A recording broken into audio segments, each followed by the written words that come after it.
na nakapagkape na. Ayan.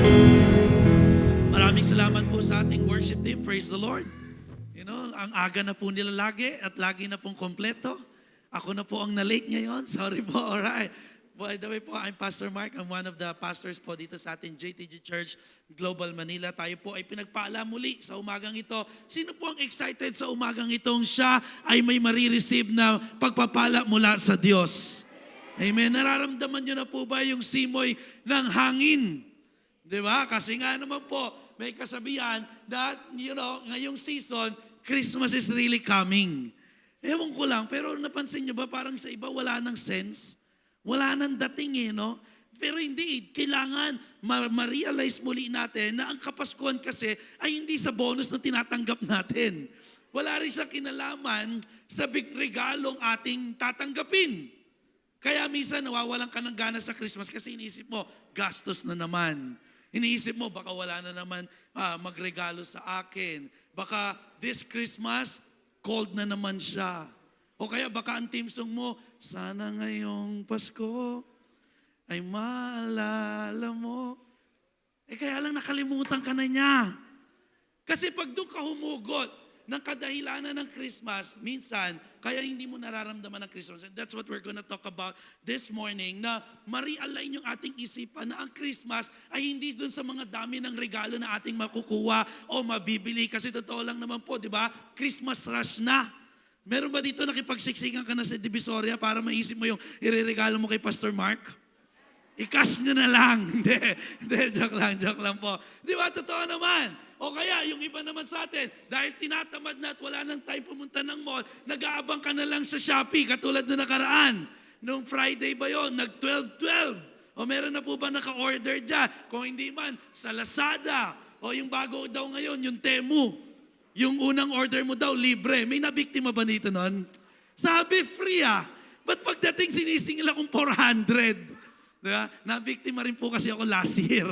Alright, kaya dinilit ko agad yung app na yun. Sabi, 100% libre daw. So, maraming bagay tayong pinagkakabalahan talking about Christmas that we thought, yan na yun. Napansin niyo rin po ba? Dahil Christmas, parang ang babait ng mga tao.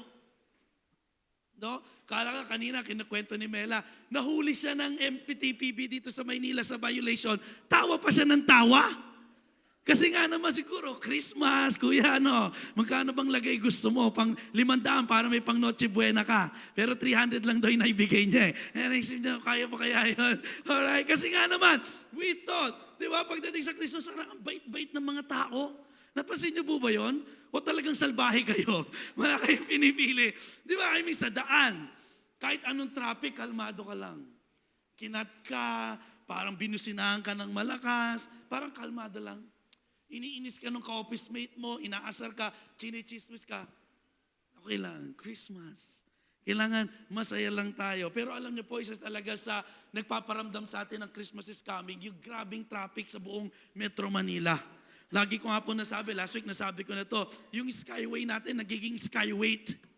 Kahit anong tagal ko po, kahit anong aga kong umalis sa Carmona, talagang dadating ako rito late pa rin sa mga midweek service natin mga gawain sa sobrang traffic. At wala na siyang pinipiling oras. Kahapon, Saturday, tanghali, inisip ko, tanghali, patay na oras. Pero walang sinabi na, 24/7 na yata talaga ang traffic. Bakit? Maraming pera mga tao. They thought nga kasi ang Christmas ay may kinalaman sa ating bibilin, sa ating mga matatanggap. Tama po ba?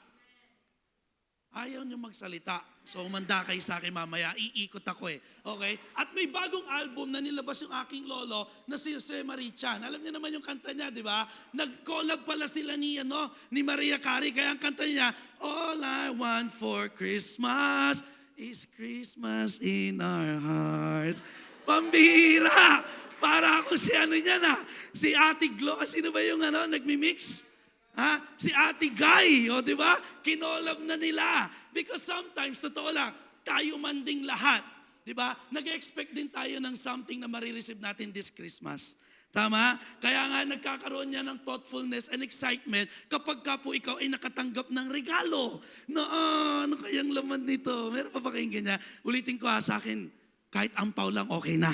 Para hindi na kayo mahirapan, ako na po bibili ng gusto ko. Hindi, joke lang. Alam niyo naman si Pastor, pag nagbibiro, parang totoo Joke lang, okay. Pero, sometimes, di ba, kapag ka nakaka-receive ka ng regalo at excited ka maka-receive ng regalo this Christmas, iniisip mo agad, ano kayang laman nito? Di ba, naala ko, ito, nakakatawa talaga sa amin, si Jello at si Renz. Niregaluhan namin sila na ang paper bag ay may yung paper bag H&M. So excited na excited kasi nga thoughtfulness at excitement. Sabi niya, naku, kasya kaya yung binili ni Ate Donna, ni Kuya Mike sa atin kasi H&M nga naman. Dahil hilig po namin, pag kami namimili din, yung paper bag, tinatabi po namin para pang regalo sa darating na Kapaskuhan. So pag naka-receive po kayo sa amin ng paper bag na branded, huwag masyado mag-expect para hindi masaktan. Okay? So excited na excited daw si Jello, H&M. Pagbukas niya, Bimpo. Kasi nga naman, may element of excitement, may element of surprise. Kapag nakikita mo yung nireregalo sa iyo, ay kumbaga naka-gift wrap. Tama? Pero ewan ko lang kung thoughtful ka pa o magkakaroon ka ng excitement kung ito ang regalo sa iyo. Bali ito ay iPhone 12 na umiinit. Di ba parang, ano ba yan? Basta wala namang ka-excitement dyan. Wala naman ng element of surprise na. Yung regaluhan ka ng ganito, bali yan, upuan yan. Upuan yan, para hindi ka nahihirapan. Alright? At pwede mo nang kausapin si Mang Doro anytime, anywhere, 24/7. O kaya naman, isipin, ito ay isang iPad. Pero hugis bicycle, di ba? iPad bicycle, okay? iPad cycle, kung ano man yan. O kaya naman, regaluhan ka ba naman ng ganito? Wala nang element of surprise eh. Alam mo na agad, tabo yan, tabo. Di ba? Sa mga sinasabi ko, total, sabi ko nga, huwag nyo na pambalutin, iampaw nyo na lang. Kasi kung yung ampaw, kung ganyan naman marireceive mo, di ba? Pwede na. So, kung may inaanak po ba ako rito? Yun, marami, no? Ito, makaka-receive kayo sa akin itong ampaw na, alam niyo na to, Gine, di ba? Ito yung ampaw na marireceive niyo sa akin Christmas. Magtrabaho ka na. 30 taong ka na, 30 years old ka na, namamasko ka pa. Alright, love, Ninong. Sino ulit yung mga inaanak ko? Nawala. Oy, Shirley, nawala. Ayaw mo na itaas gawin mo. Ay, ano nga pangalan mo? Christine. Okay, so, parang ganyan, di ba? Pero tanong ko sa inyo, what gifts do we want this Christmas? Yung parang masasabi mo, best Christmas gift ever. Parang si Marco po, nung Thursday, binigyan sila ng Ninang Mela nila ng Nintendo Switch na yung version 2, yung bagong-bago. Kaya sabi ni Marco, Papa, it's the best Christmas ever. Kasi nga naman, na-receive niya yung, parang pinapangarap lang niya. Tapos parang last Monday, kagagaling lang namin sa Toy Kingdom, nakita nila yun, sabi ko, tumigil kayo. Wala tayong pera. May PS5 naman kayo sa bahay, yun lang. Pero hindi nila kalain. Regaluhan pala sila ng Ninang Mela nila ng isang Nintendo Switch. So, tanungin ko nga kayo. Ayaw nyo kasi magsalita eh. Iisa-isayin ko kayo, ha? Ikaw, Jelwin, ano ang best Christmas gift ever para sa'yo? What gifts do you want this Christmas? Pera. Wala nang paano na yun. Wala nang intro-into. Pera. Actually, pinag-aralan ko sa survey, ano ba yung number 1 na gift na gusto ma-receive ng tao? Number 1 talaga, pera or bank transfer. Kasi high-tech na tayo, ayaw na natin ng ampaw, so i-Gcash nyo na lang, di ba? Ikaw naman, mama, ayaw mo tumingin sa akin eh. Ano ang gusto mong regalo this Christmas? Pera. Pera din! So napagkakahalataan na tayong taga 10 a.m. ay mga mukhang pera. Alright, okay lang, kaysa naman magpaka-impokrito tayo, tama ba? Jelson! Ikaw, anong gusto mong Christmas gift this Christmas? Jason pala. Jason ba? Jason. Alright. Anong gusto mong Christmas gift? Makalabas mami ko sa hospital. Hindi ako makapagbiro. Pag-pray natin, imamay mo sa hospital. Hindi ko alam ang sasabihin ko dun. Pag-pray na lang natin, ha? That's the best Christmas gift ever. Okay, tama naman. Mela. Alam niyo po, ang ating Sister Carmela, ano lang best para sa iyo? What gifts do you want this Christmas that you might say it's the best Christmas gift ever?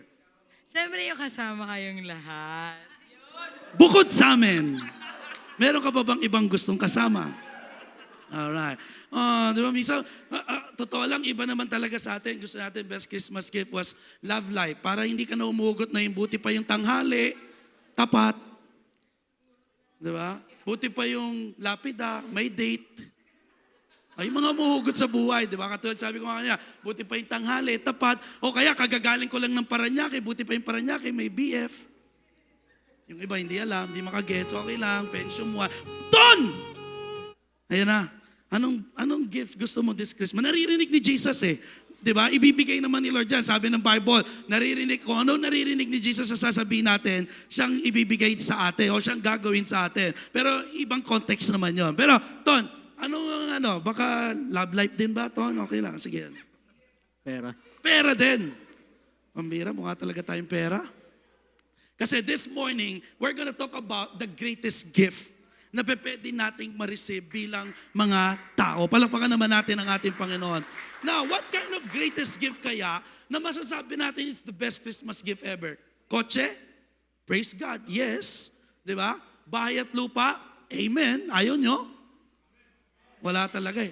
Pera! Ayan, yan. Ang pau! Ayan, syempre gusto natin. We can say that sometimes, the greatest gift na nilolong ng tayo bilang mga tao, most of the time, nakadepende siya sa material stuff or temporal stuff. I'm not saying it's bad, it's okay, no? Kasi gusto rin naman talaga ni Lord pagpalain ka. Pero ano nga ba yung greatest gift that each and every one of us can receive that no one can ever take away from us? Excited na po kayo mag-aral? Alright, so basahin natin in Ephesians chapter 2, verse 8 to 9. Sabay-sabay tayo magbasa. 1, 2, 3, go. For by grace you have been saved through faith. And this is not your doing. It is the gift of God, not a result of works, so that no one may boast. So we're gonna talk about the greatest gift at wala pong iba kung hindi yung grace ni Lord sa atin. Amen. Kasi tinanong ko nga, yung pera, by grace ni Lord, pwede ka rin naman talaga niyang ibigyan ng pera. Kung ano man yung greatest gift na gusto mong ma-receive this Christmas, wala pong masama. But let's realign. Para ma-enjoy mo pa rin yung Christmas, may ma-receive ka mang regalo o wala. May ma-receive ka mang pera o wala. May ma-receive ka mang bonus o wala. May enjoy mo pala na ang Christmas ay walang kinalaman sa mga material na bagay na nakasanayan natin. Either may 500 kang pang Noche Buena o wala, you can still enjoy Christmas kasi it has nothing to do with that. And it has to do with the Lord Jesus Christ. Bagamat alam niya naman na po, hindi totoong December 25 pinanganak ang ating Panginoong Jesus. According to study, yan daw ay parang may pagka-winter sa Israel, so parang around July or August, but not in a specific date na nabigay sa atin kung ano yung mismong kaarawan ng ating Panginoong Jesus. Pero kasi yung elements, yung anointing na ibinigay ni Lord, na kapag ka-Christmas, naaalala natin that there was a greatest gift that ever given to us. And walang iba po, kundi ang ating Panginoong Jesus sa sinabing, He will be called Emmanuel, because God is with us. Yung tipong layo ng Diyos dahil sa ating mga kasalanan, naging kasama na natin siya through the Lord Jesus Christ. And why it is the greatest gift? Because it's the gift that costs everything. It's the gift na parang wala lang sa'yo. Pag hindi mo talaga naunawaan, masyadong umaabuso ang grace ni Lord eh. Kaya nga may kasabihan yung mga extreme grace, no? Grace is free to us, katulad ng preaching natin about the price tag, but costly to God. Kaya anong gagawin mo doon? Libre mo nga tinanggap yung biyaya ng Diyos sa'yo. Pero aabusuhin mo ba yun? When in fact, that you know na ito ay costly sa Diyos. And Jesus is heaven's most expensive gift. Ano na ba pinakamahal na regalong na-receive mo? Wala pa rin tutumbas yan nang ma-receive mo si Kristo sa buhay mo. Amen? Kasi pwedeng nasa sa atin naman ang lahat ng bagay. Pero kung wala si Jesus sa atin, malungkot pa rin ang buhay. Life is always insatiable kapag wala si Jesus. Yung para ka na lang craving, kain ng kain lahat. Wala kang satisfaction. But through Jesus, kaya natin siyang ma-experience because we have the most expensive gift and none other than our Lord Jesus Christ. Palakpakan naman natin ang ating Panginoon. And the greatest gift, grace is the most beautiful gift God has given unto us. But we must remember, sabi mo sa katabi mo, we must remember, grace is free to us, but it was never free for Him. Libre nating tinanggap, pero hindi ito libreng binigay ng Diyos. It causes His one and only begotten Son, our Lord Jesus. Grace has a price tag and heaven paid it in full. Ano yung price tag ng grace? Jesus. Binayaran ng buong buo so that you and me, hindi natin kayang bayaran yung ating kasalanan. Si Jesus naman nagbayad para sa atin. Now, talking about grace. What is the grace of God? So, konting theology lang po, konti. No? Grace of God is simply means the unmerited, undeserved, and free favor, love, and divine assistance that God gives to humanity. It is spontaneous outpouring of God's goodness, not response to any human action or merit. Kasi sometimes we thought, lalo ngayong Christmas, may kanta tayo, di ba? Santa, can you hear me? I've been so good this year. We thought Jesus is like a Santa Claus. Not Jesus nakumpleto ko yung sambang gawi. Bless mo ako. Hindi kayo ganun no? Ako lang yun no? Kasi ako lang masamang tao rito. No? Ako lang yung abusado sa grace ni Lord di ba? Minsan we treat Jesus, we treat God as like a genie na, ay maganda yung ginawa ko ngayon, yung human action ko, tumulong ako kanina. Kaya kailangan ko, deserve ko yung grace ni Lord. Kaya siya sinabing unmerited, unfavor, hindi ka karapat dapat. Tingnan mo yung katabi mo, tingnan mo ng masama. Ha? Maraming baho yan Bukod sa kilikila, hindi. Marami yung ugali na kung matutuklasan mo, mataturn off ka. Because we are all unmerited. We are all undeserving. It's just the free favor of God na ibinigay sa atin. And that's the power of God's grace. That's the greatest gift that we can ever receive. Yung patawarin ka sa kasalanan mo. Yung ikaw yung dapat makulong. Pero may aako. Si saldi ko na lang. Praise the Lord. Siya na lang talaga dapat. Alright. Hindi, joke lang. Okay? Kasi nga, 5 points that I need you to understand about the grace of God na my hope and prayer and my goal, wag na natin siya maabuso. At magkaroon na tayo ng tamang perspektibo, biblical, paano ba natin dapat pinapangalagaan the greatest gift that we all receive from God. Excited na po ba kayo? Tapusin na natin. Mabilis lang to Mga 5 pagtatapos to, tapos tag-isang oras kada isa. Okay, number 1, grace is free, but not cheap. Natotopic na rin naman to ni Daddy madalas. Ang sabi ng binasa natin kanina in Ephesians chapter 2 verse 8, for it is by grace you have been saved. Hindi dahil mabuti kang tao. Tingnan mo yung katabi mo, totoo lang pag wala si Jesus sa picture, yung kabutihan yan, may hidden agenda Tama ba? Kaya ka mabait kasi inisip mo, mauutangan ko to. Hindi makaimin yung iba. Ako lang talaga yung mabait na nangungutang kasi. Okay? Kaya tumabait doon sa babae. Ano gusto mo, ha? Alam na. Kasi nga, may intention siya o may motibo siyang, alam mong hindi godly. Kaya totoo lang, without the picture, yung bait-baitan natin, without Jesus the picture, langit-langitan lang punta niyan. Amen. So, kaya dahil sa biyaya lang ng Diyos, kaya ikaw at ako na hindi karapat-dapat, na hindi deserving, binigyan ng Diyos ng buhay ng walang hanggan through the grace of God. Para ano daw? Walang magyabang. Kasi normal sa tao, pag may nagagawa tayo mabuti, nakakapagyabang tayo. Tama ba? Kaya nga, di ba, minsan pagka tutulong tayo sa charity o kaya birthday mo, magpapakain ka sa Jollibee, yung magpapakain ka sa mga street children. Karamihan ng mga vlogger, ganyan ginagawa. I'm not judging them, pero madalas ginagawa yung para to gain views. Na masabing, mabait sila. Parang deserving silang palakpakan because they are doing something good. Pero alam niyo po, sa ating Panginoong Sus, salamat kapatid, sa ating Panginoong Sus, kahit pa ikaw yung gumagawa ng masama, as long as you receive that free gift of God, the grace of God, na libre through faith, kaya patawarin ni Lord lahat ng ating ginagawa. Amen? Kaya sabi ng Bible, grace feels free to us. Di pala sabi ng Bible, parang ko lang to. Grace feels free to us, but the price tag behind that grace is the suffering of Jesus Christ. Aray. Yung regalo sa ating libre, it cost Jesus suffering. And ang ganda ng quote na nakita ko from a theologian chief, si pangalan nito, Dietrich Bonhoeffer. Totoo lang, ito ang problema ng maraming church ngayon. The what we call cheap grace. O sa iba, extreme grace. Cheap grace is the deadly enemy of our church. And we are fighting today for a costly grace. Kasi nga, grace is free, but it's not cheap. It's costly. It costs Jesus Christ, the Son of God, the suffering of Jesus Christ, para mabigyan lang tayo ng libre. Pero alam nyo, marami nga yung salita natin lagi sa church na naiintindihan naman ni Lord. Kaya kahit ipagpatuloy ko tong mali kong ugali, naiintindihan ni Lord. Kaya ipagpatuloy ko tong ako lang ang nakakakita. Ngayon, in-explain ko, ano kaya yung cheap grace na sinasabi niya? Eto pala yun, meron din siyang quotes about the cheap grace. Sabi ni Dietrich Bonhoeffer, cheap grace is the preaching of forgiveness without requiring repentance. Oh, marami. Oh, mahal ka ni Lord, patatawarin ka. Totoo. Pero kung hindi ka magre-repent, hindi ka patatawarin. Naalala nyo when Jesus first did His preaching on the Sermon of the Mount, anong unang-unang niyang word? Repent. For the kingdom of God is at hand. Hindi niya sinabing forgive. For the kingdom of God is at hand.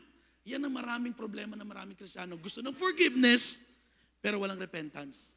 And repentance is not just saying na, Lord, sorry, nagkamali ako. Repentance is a change of heart na yung bagay na ginagawa mo, tatalikuran mo na. No more looking back.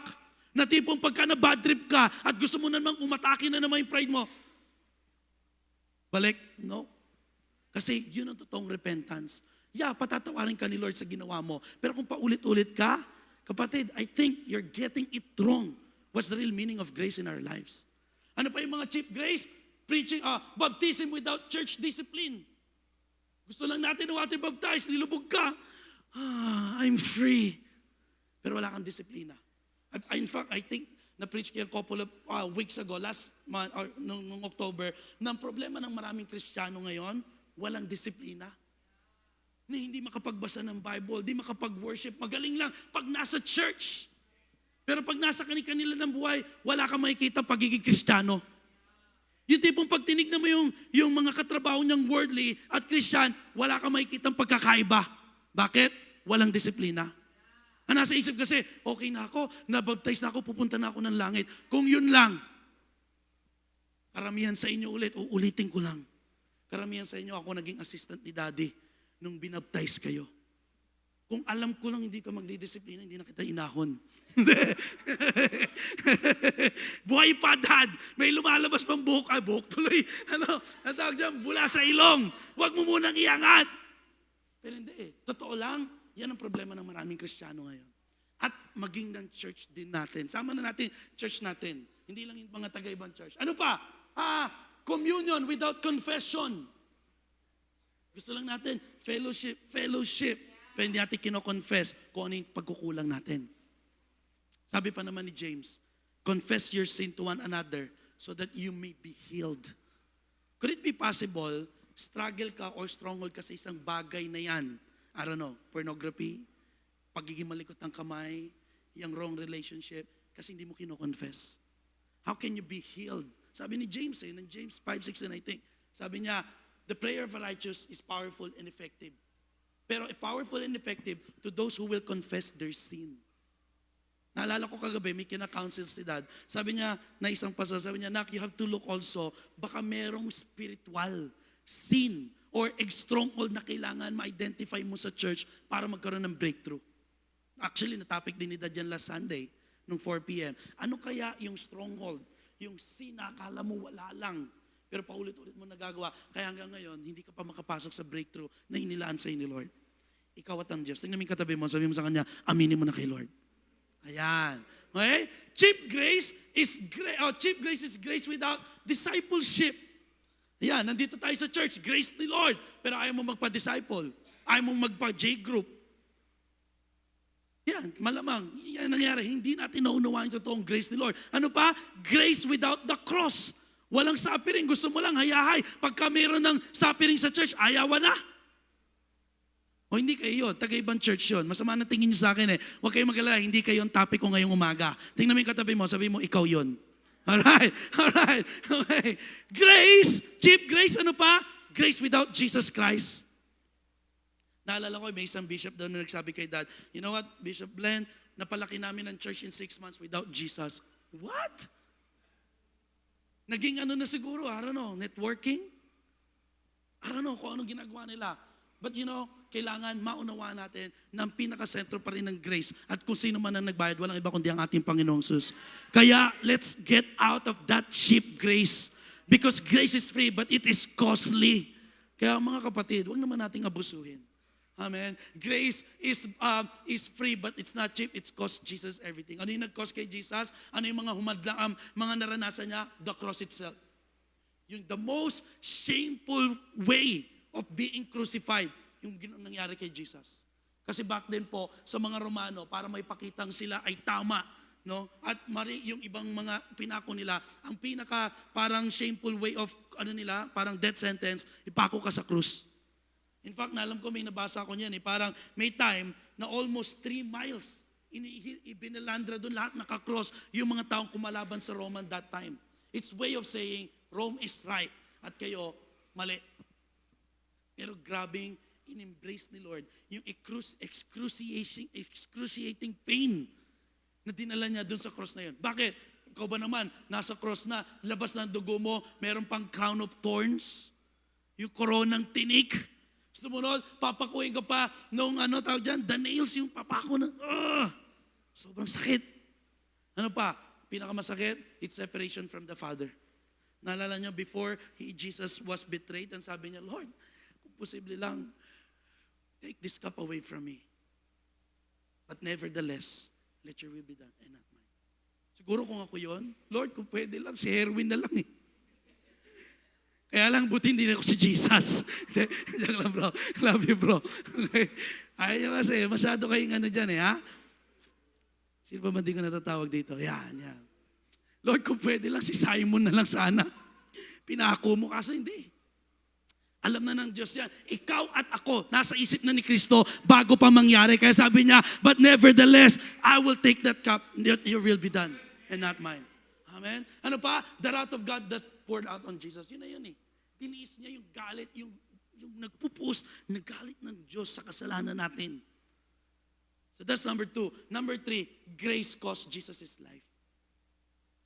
Simple lang. Totoo naman po. Sinabi na yan ng Isaiah. Pinopesiya na yan ni Isaiah parang 400 or 700 years ago before Jesus, came.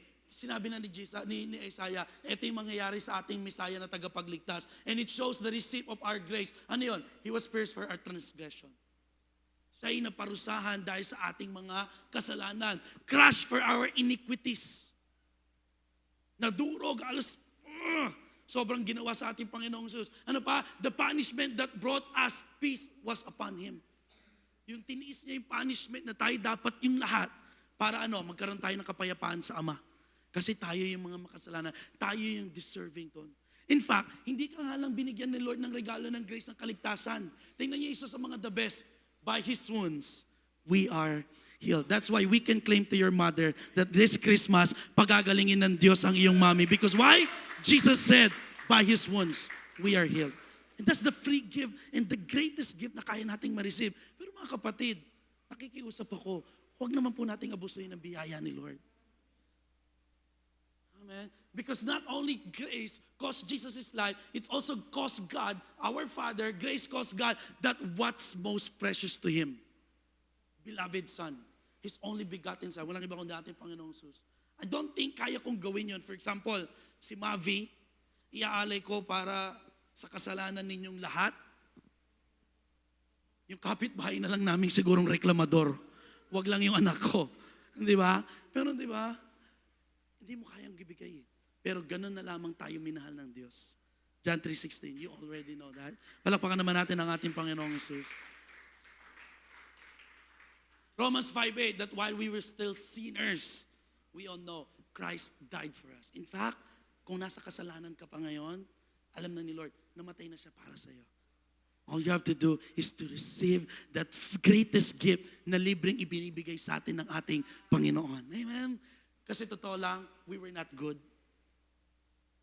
We were not seeking Him. Totoo lang, wala naman talagang mahanap sa Diyos Merong mahanap pagka punong-puno ng problema. Tama? Pero pag walang problema, may naghanap ba sa Diyos? Wala. Kaya minsan, pag punong-puno ng problema at hindi ka agad tinugon ni Lord, kinakanta mo tuloy yung, natutulog ba ang Diyos? Because the truth is, we were not good, we were not seeking Him, and the reality is, we are enemies of God because of our sins. Malinaw sinabi ng Romans chapter 3, verse 10 to 11, none is righteous, no, not one. No one understands and no one seeks for God. Wala. Kaya yung bait-baitan mo noon, nung wala ka pa kay Kristo, kapatid, hindi totoong bait-baitan yun. Kasi walang mabuti sa atin. Tingnan mo yung katabi mo, tingnan mo. Tingnan mo lang siya, titigan mo ulit. Ang ganda niyan ang gwapo niyan di ba? Kung wala si Jesus sa picture, hindi yan mabuti. Sabi ko nga kanina, yung mga righteousness or mga kabutihan natin, madalas, merong hidden agenda.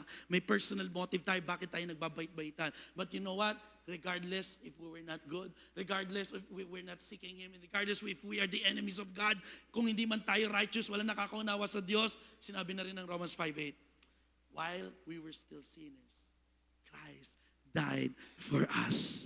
It's as if Jesus is saying you were worth dying for. Tanong, tulad ng tanong ni Daddy about the price tag. Dapat price tag to Kaso tinapos na ni Daddy yung series kasi last week. Alright? Kaya naiway lang natin ng ibang title. Okay na rin, pasok pa rin naman Okay? Sulit ba yung ginawang pag-alay sa'yo ni Kristo ng buhay niya para tubusin ka?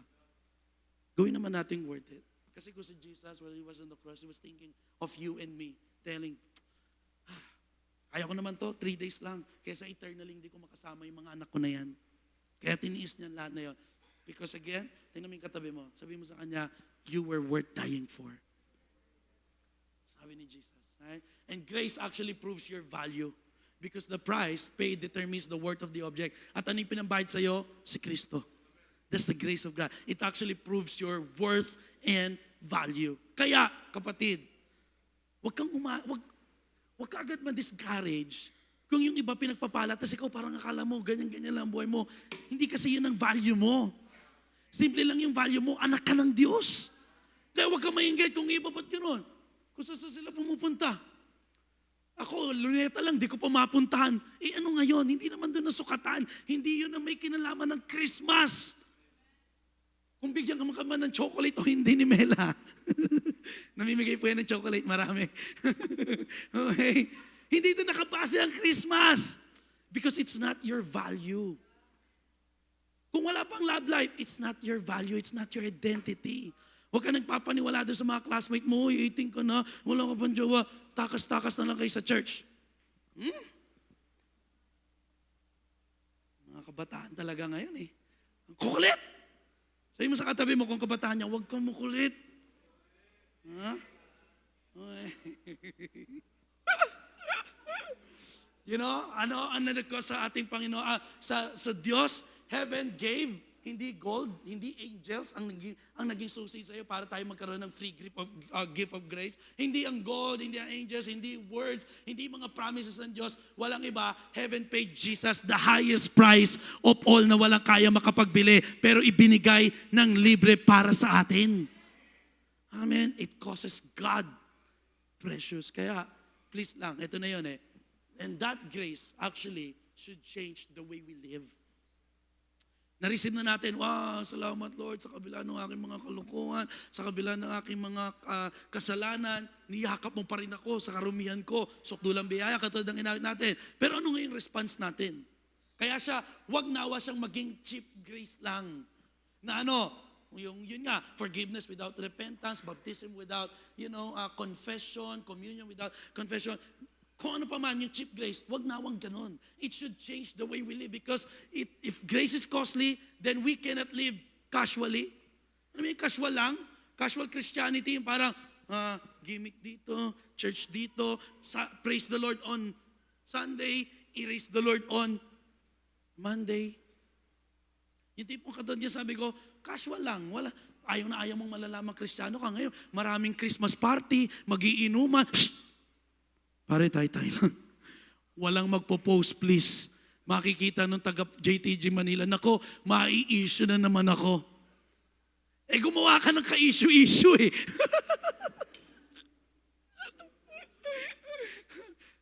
Kung tinanggap na natin ang biyaya ni Lord na libre, we should not live casually. And most especially, we should not live carelessly. Yung salitang, you only live once, sige na, drugs na tayo, sige na, jowa na ng jowa. Alam na natin itong gagawin natin. Sige na, sex before marriage. Mahalaga, alam na sa church na tayo naman na. You live carelessly. Hindi mo iniisip yung future mo. Sige na, wag na mag-ties. Bahala ka sa buhay mo. Kulit mo. Sige na, chismis pa rito, chismis pa more. You live your life carelessly, hindi na tayo dapat ganun. Bakit? We are the recipient of God's grace. Palakpakan naman natin ating Panginoon. We should not live casually, carelessly. We should not live carnally. Hanggang ngayon, makalamang ka pa rin. Alam niyo na yan? Hindi ko na siguro kailangan pang i-expound yan. Sumunod, we should not be comfortably in sin. Hindi, okay lang to. Basta mahalaga, nagmi-ministry tayo sa church, busy lang tayo sa church, hindi na nila mahalata yung kalokohan natin. Sinong niloko mo? Naalala ko may post si Rodsel nun na hanggang ngayon, naalala ko pa yung cover your sin, God's wrath will expose it. At pag yung galit ng Diyos ang nag-expose dyan, kapatid, kahihiyan yan.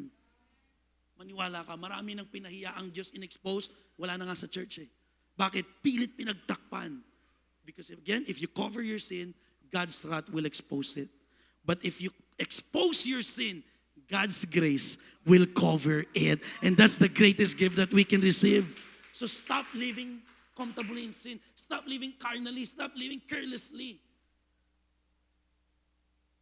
Kaya sabi ng Bible, isa pang biyaya ng grace sa atin, sabi ng Titus 2 verse 11 to 12, sabay-sabay natin basahin, 1, 2, 3, go! For the grace of God has appeared that offers salvation to all people. It teaches us to say, pwede ba yung malakas? Sabihin natin ulit, it teaches us to say, no. Again, it teaches us to say, no. Yon, to ungodliness, to worldly passion, and to live self-controlled, upright, godly lives, and in this present age.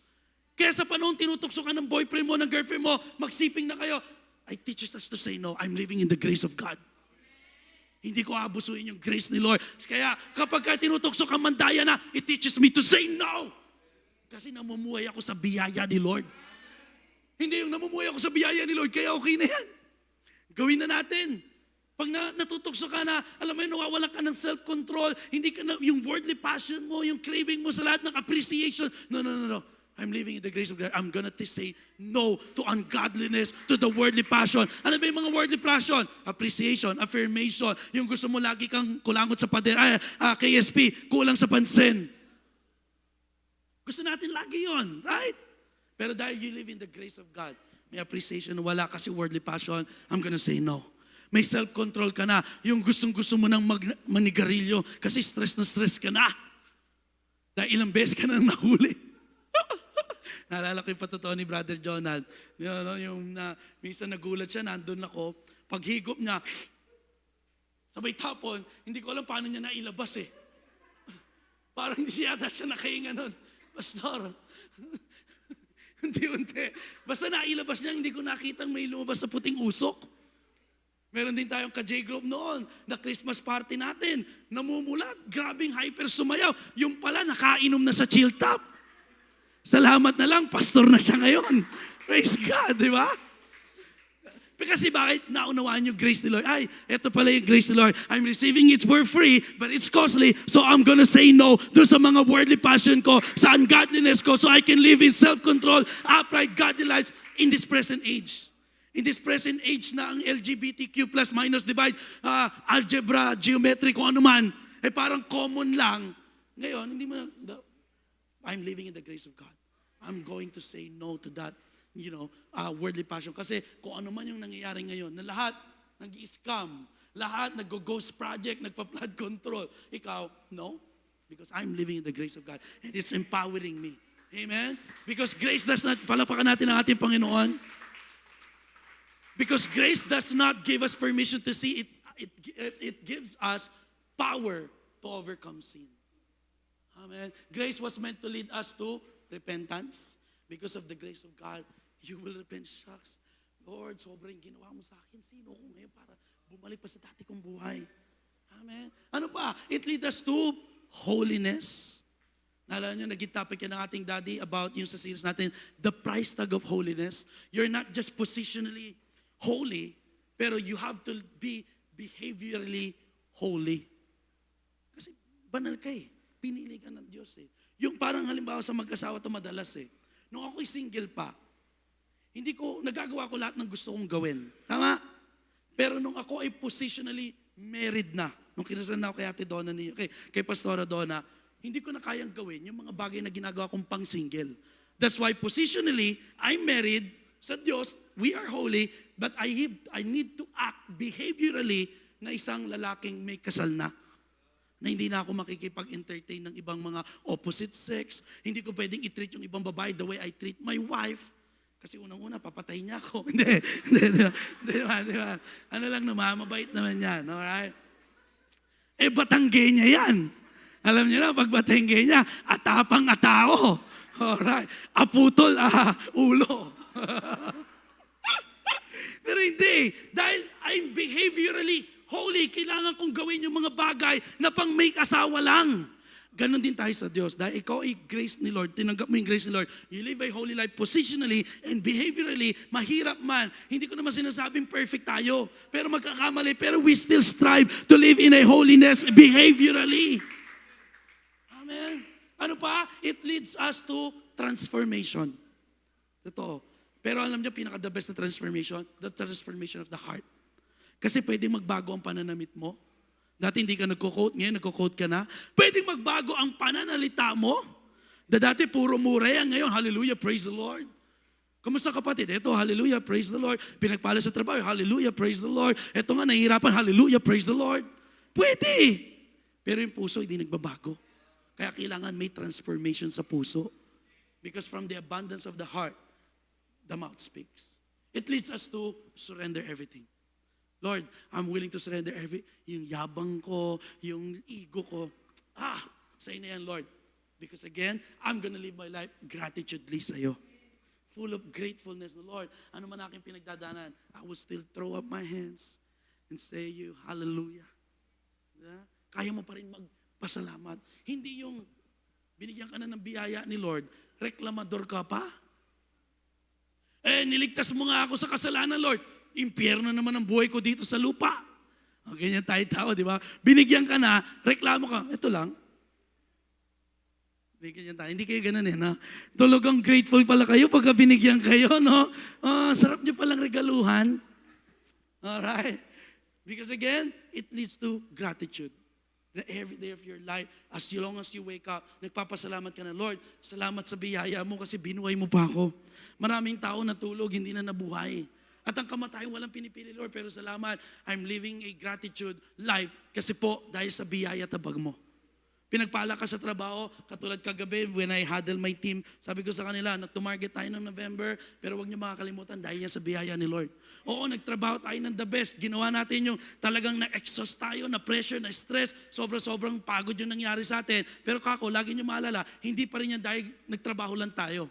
Kasi sabi ko, yung araw-araw tayo nakakapasok, biyaya ni Lord. Yung araw-araw tayong may buhay, biyaya ni Lord. Yung mga tamang taong nakausap natin last November kaya tayo to-market, biyaya lang ni Lord John. Kaya mapupuno ka ng gratitude eh. Mawawala sa iyong pagrereklamo sa buhay.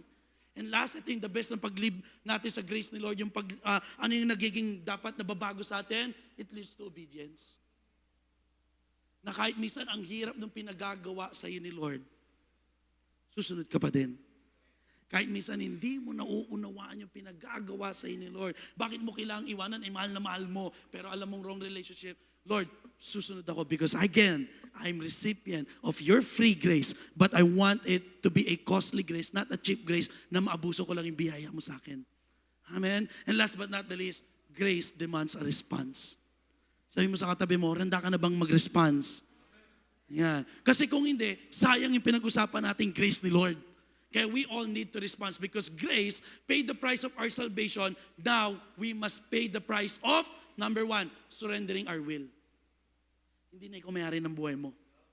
Kaya minsan dapat kahit Sunday tulog ka, pagod ka, pero dahil hindi na ikaw may-ari ng buhay mo, you're surrendering your will. Lord, I'm still gonna serve you. Kahit minsan ayoko na nga, Lord, dahil punong-puno ko ng problema, but yet I'm surrendering my will to you that your grace, I will respond. I will surrender my will. And let your will be done on my life.